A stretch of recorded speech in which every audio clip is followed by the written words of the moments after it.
साथ संगत जी, प्यार से कहना दान नगार जी। आज सत्संग के दौरान जो समागम के प्रति प्रेरणा हर एक की जो मन में उत्साह पहले से ही है, सेवा भाव जो इसी ग्राउंडों में भी चाहे वो फिजिकल रूप में सब समय देकर वो एक मैदान तैयार करने का सेवा, चाहे वो ग्राउंड लेवलिंग हो या वो लंगर टॉयलेट इत्यादि, जहाँ जहाँ पे भी जैसे एक समय हर एक को मिल रहा है जब निर्धारित अपने एरिया की सेवा, तो उस हिसाब से सब जो पहुंच भी रहे हैं योगदान दे रहे हैं। और जो अन्य शहरों में रहने वाले जो उस रूप में चाहे एक शरीर रूपी तो ये कंटिन्यूस नहीं आ सके, जब जब किसी को समय निकलता आते या फिर मन से तो अपने शहरों में बैठे ही ध्यान यहीं समागम के प्रति लगा हुआ कि ये सेवाएं चल रही हैं, ये समागम जो आना है इसमें एक मन रूपी सेवा का योगदान तो हर किसी का पूरे संसार में ये कंट्रीब्यूशन तो हो ही रही है। बाकी हर किसी ने जब समागम पे आना है तो ये सेवा तन मन धन रूपी हर एक की अपनी क्षमता अनुसार वो प्रवान है। और कैसे एक सत्संग में आके ये समागम रूप में, चाहे वो कैंटीन में बैठे ड्यूटी के हों, चाहे वो सत्संग सुनने के लिए एक वो भी सेवा, चाहे अन्य किसी रूप में भी, तो कैसे ये सेवा सिमरन सत्संग की कड़ी जो निराकार से जुड़ी हमें वहाँ मन टिकाने के लिए सहयोग करती है, वहीं अपने मन को टिकाकर जब इस दातार पे हम रहते हैं तो ही एक जीवन में आनंद एक हर समय का वो जो रहता है। और अक्सर दुनिया में देखा गया है कि ये तरह तरह के जो माया प्रबल होती है, ये रंग चढ़ता है, तो किस तरह जिनका ध्यान जिनका मन निराकार पे जुड़ा है उनके लिए तो ये माया रूप आना जाना, ये रंग तो बिल्कुल उसी तरह होते हैं कि अगर खाते खल में कुछ भी सब्जी अपने वस्त्र पे गिर जाती है और हम उसी समय भोजन के बाद उसको धो लेते हैं, वो दाग चला जाता है, तो ये आई गई बात हो जाती है। पर जहाँ जिनके मन में ये दातार नहीं टिका, उनका मन तो अंधकार में ही है, चाहे वो ब्रह्म ज्ञान उस रूप में तो लिया हो,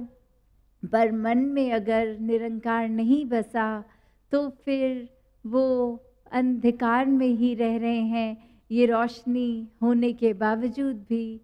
तो कैसे हमने अपनी अवस्था क्या करनी है, ये तो हर किसी को चेतनता है, हर किसी में ये विवेक बुद्धि है कि हम अपने आप को किस तरह ढालें, ये किस तरह अपना एक मन टिकाएं इस निराकार पे।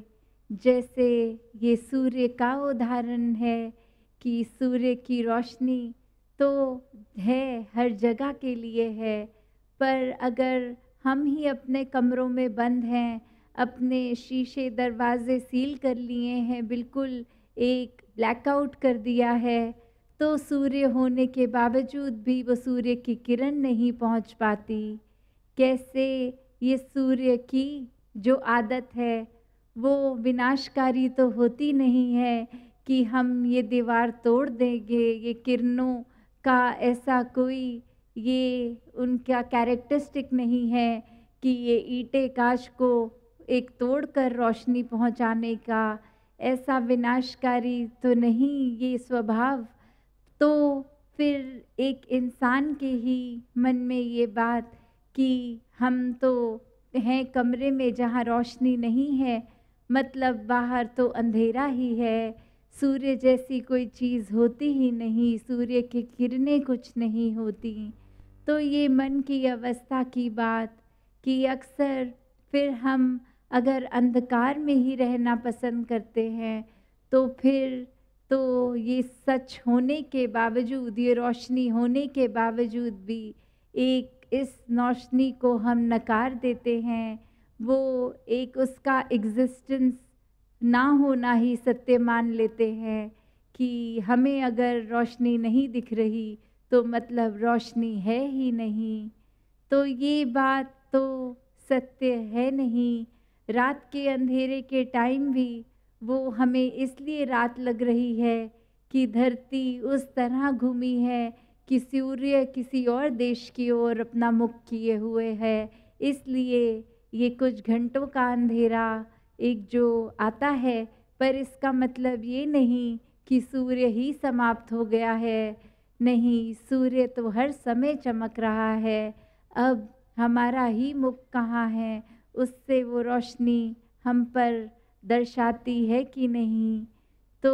अक्सर इंसान ने अपने आप को सामाजिक दुनियावी ऐसे सर्कल में बांध लिया होता है, जो एक अपनी रुचि, अपनी पसंद जिस तरह की, उस तरह के ही मित्र एक बनाता है इंसान। तो तभी कहा जाता है कि जब सत्संग आएंगे तो सब ही संतमती ये गुणमुख महापुरुषों का संग होगा। तो एक समझ बात, एक सूझबूझ, एक भक्ति से जोड़ने वाली, इस प्रभु परमात्मा से जोड़ने वाली बात, ऐसे जब महात्माओं का संग मिलेगा तो ये जीवन और सुनहरा होता जाएगा। वरना तो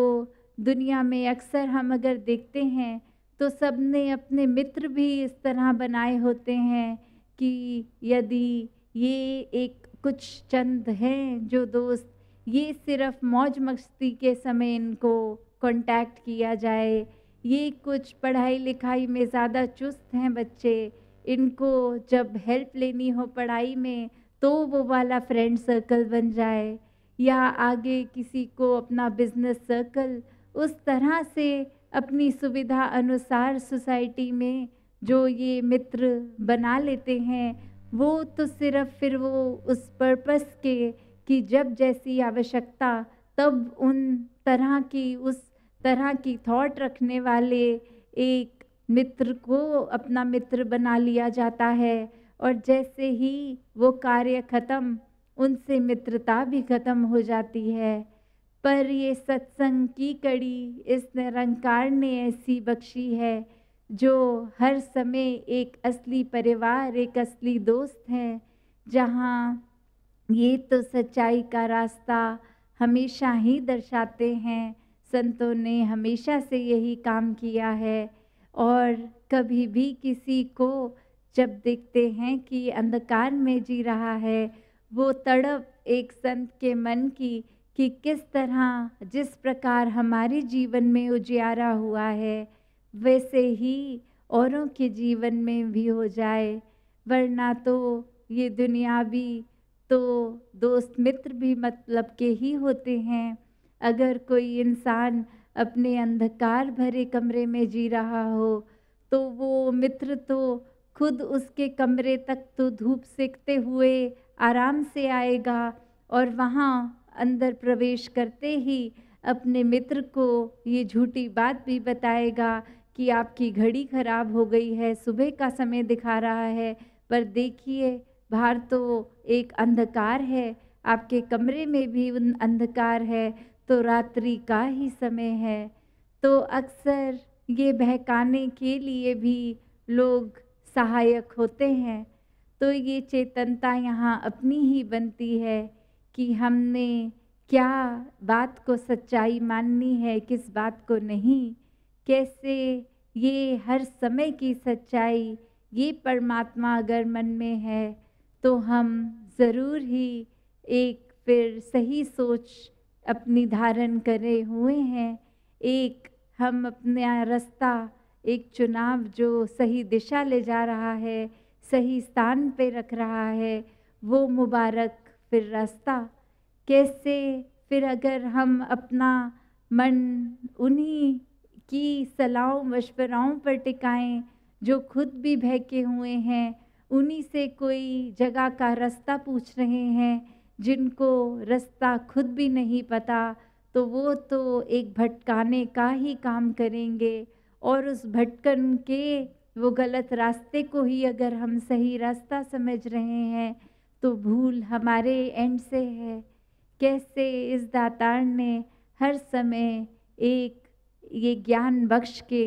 वो चेतनता दी है कि ये कुछ समय की चेतनता की बात नहीं है। जब एक ब्रह्म ज्ञानी बन गए हैं तो हर पल एक मुख तो उजला ही है। तब परिस्थिति अनुसार कि कुछ समय से अगर सत्संग नहीं जाने को मिल रहा तो मन डिप्रेस्ड है, या एक कुछ समय के लिए जब अभी जैसे समागम की रुत है, उत्साह है, तो सिर्फ उसी समय का है नहीं। एक भक्त का सहज अवस्था में जीना ही भक्त की निशानी है। कैसे आनंद की अवस्था हर समय की, और उसी के ऊपर अपना मन भी आधारित कि ये निरंकार सच्चा है। ये एक सत्संग करते समय ये परिवार संगत का सच्चा है। ये एक अवस्था मन की हर समय की जब इस सच्चाई को रूबरू हर समय के लिए मानती है तो वो अवस्था सच्ची अवस्था है, परम अवस्था है, आनंद की अवस्था है। कैसे हर किसी ने अपने आप को जहाँ इस ब्रह्म ज्ञान की ज्योत से एक जगमग कर लिया है, तो फिर ये जैसे अभी सत्संग में भी एक बात की जा रही थी कि ये रिस्पॉन्सिबिलिटी है कि हम अपना जीवन तो सुहेला करके जी रहे हैं इस सच्चाई से जुड़ के, तो और कोई भी वंचित क्यों रहे। हर एक तक ये संदेश, तभी वो एक जागरूकता का रूप भी आज बोल रहे हैं कि जिस किसी के भी संपर्क में आए ये संदेश कि समागम आ रहा है, आप भी उपस्थित होइए, परिवार समेत आइए। कैसे एक वो जिज्ञासा जो अक्सर संसार के मनुष्यों में होती है, वो जिज्ञासा की पूर्ति करने का ये प्लेटफॉर्म कि यहाँ ही ब्रह्म ज्ञान दिया जाता है और ये जीवन का मकसद, ये आत्मा परमात्मा का मेल, ये मकसद, ये लक्ष्य पूरा होता है। तो कैसे जहाँ एक जिम्मेवारी हर महात्मा की है कि अपना जीवन तो पल पल ब्रह्म ज्ञान पे टिका कर ही जीते जाएं, वहाँ पूरे संसार के लिए एक ये रिस्पॉन्सिबिलिटी कि कैसे अपने कर्मों द्वारा तो हम एक दर्शा रहे ही हैं कि क्या जीवन में परिवर्तन ब्रह्म ज्ञान के बाद आता है, वहीं एक किसी के जीवन में किस तरह का हमारा एक प्रभाव है। कहीं कोई ये तो नहीं कह रहे कि ये व्यक्ति तो संगत जाता है, फिर भी ये ऐसी सलाह या ऐसा अपना जीवन क्यों जी रहा है जो अक्षी शिक्षाओं पर बेस्ड नहीं है। ये तो जीवन जीने के कर्म दर्शा ही नहीं रहे, या हमें उस तरह का जीवन चाहिए कि ये व्यक्ति सत्संग से जुड़ा है तो जीवन इनका इतना प्यारा, इनकी घर परिवार की अवस्था इतनी अच्छी कि हर एक का आदर सत्कार करते जाते हैं। ये जहाँ पर जाते हैं हमें भी वहाँ पर जाना है। तो ये एक इंडिविजुअल रिस्पॉन्सिबिलिटी हर एक की। अक्सर जो बहुत ही एक कॉमन एग्जाम्पल है कि खाना बनाते समय पूरा खाना टेस्ट करने की ज़रूरत नहीं है, बस वो कड़छी से थोड़े पोर्शन से ही आइडिया लग जाता है कि क्या कमी पेशी है, और क्या अगर हम ही वो चुना हुआ हिस्सा हैं तो हम क्या दर्शा रहे हैं। इससे पूरी एक क्या समागम की परसेप्शन हर एक की बननी है, मिशन की परसेप्शन क्या बननी है। तो एक अक्सर जो बचपन से ही बाल संगत का भी उदाहरण देते हैं कि बच्चों को क्यों शुरू से ये संगत के साथ जोड़ा जाता है, ताकि वो जीने का सलीका एक शुरू से ही धारण करते रहें। चाहे वो बच्चे अक्सर छोटी उम्र के बाद देखा गया है कि ब्रह्म ज्ञान की तरफ जिज्ञासा रखते हुए ब्रह्म ज्ञान प्राप्त करते हैं, पर क्यों ब्रह्म ज्ञान से भी पहले फिर वो बाल संगत का रूप उनको परिवार वालों ने प्रेरणा देनी कि सत्संग जाओ, अच्छी बातें सीखो, क्योंकि उस उम्र पे चाहे फिर वो एक अच्छे शिष्टाचार के रूप में ही, मॉरल वैल्यूज़ के रूप में ही, चाहे वो उस तरह अपनी समझ रखेंगे, पर शिक्षा तो अच्छी ही लेंगे। और आगे चल के फिर एक डीपर अंडरस्टैंडिंग जब आती है, जब सत्संग को बहुत ध्यान से सुनते हैं, ये जिज्ञासा भी जागती है कि ये बात क्या कह रहे हैं संत, ये किस तरह जीवन जीने की बात हो रही है, किस तरह ये शरीर से उठकर आत्मा परमात्मा का मेल ये आवश्यक है। और जीते जी अपना चरित्र, अपना एक एक अपने अंदर गुण क्या क्या बख्शे ये दातार ने, और क्या हम उस गुणों पे चल भी रहे हैं कि नहीं। जब ये शिक्षा आ जाती है मनों में तो बहुत ही एक जीवन आसान हो जाता है। फिर वही बात जो अक्सर सत्संग में सुनते हैं कि फिर हम मनुष्य बन गए, फिर किसी को ये बोलने की ज़रूरत नहीं है कि मनुष्य हो तो मनुष्य जैसा व्यवहार रखो, वो मनुर्भव तो स्वयं ही एक नेचुरल हो गया कि जिस तरह हर किसी चीज़ को हम देख के ही बोल देते हैं ये चीज़ है, उसी तरह एक शक्ल आकार इंसान की है तो व्यवहार भी इंसान का, और खुद ब खुद ये मनुष्य बनने की बात, जहाँ सिर्फ एक ही स्टेटमेंट तो हर कोई बोल देता है, चाहे ज्ञान से एक वाकिफ हैं कि नहीं, ये परमात्मा के दर्शन होए या नहीं, कि अहम ब्रह्मस्मि तो हर कोई कह देता है कि हम पूरा ब्रह्मांड का ही एक रूप हैं। तो कैसे ये बात समझ भी तब आती है कि हम जब इस परमात्मा से मेल कर चुके हैं तो परमात्मा पूरी सृष्टि से भी बियॉन्ड है, तो हम भी एक वही हो गए जो ब्रह्म ज्ञानी आप निराकार की बात। तो कैसे हर किसी ने अपने जीवन में एक निराकार से सिर्फ इसलिए नहीं जुड़ना कि एक भय की बात है कि अगर निराकार को भूल जाएंगे तो अंत श्वास में वो मुक्ति, वो सैल्वेशन नहीं प्राप्त होगी। नहीं, ये जीते जी भी एक सौदा फायदे का ही है कि हम जब जब भी दातार को याद रखेंगे, सारी एक जो भी घड़ियाँ आती हैं जीवन की वो सुनहरी बनती जाती हैं। वो एक असुविधा भी अगर उन घड़ियों में होनी चाहिए भक्तों को, उसमें भी सुविधा ही लगती है। तो कैसे एक सुखदायी जीवन का सलीका भी ये ब्रह्म ज्ञान के बाद ही जीवन में आता है, और उसका ये बाय प्रोडक्ट कहा जाए कि जब जीते जी ये परमात्मा हर समय याद है तो आखिरी घड़ी में भी वो लाजमी ही है कि इसी के साथ मन जुड़ा होगा, और उसके बाद आंख बंद होने के बाद ये फिर भटकन नहीं होगी। तो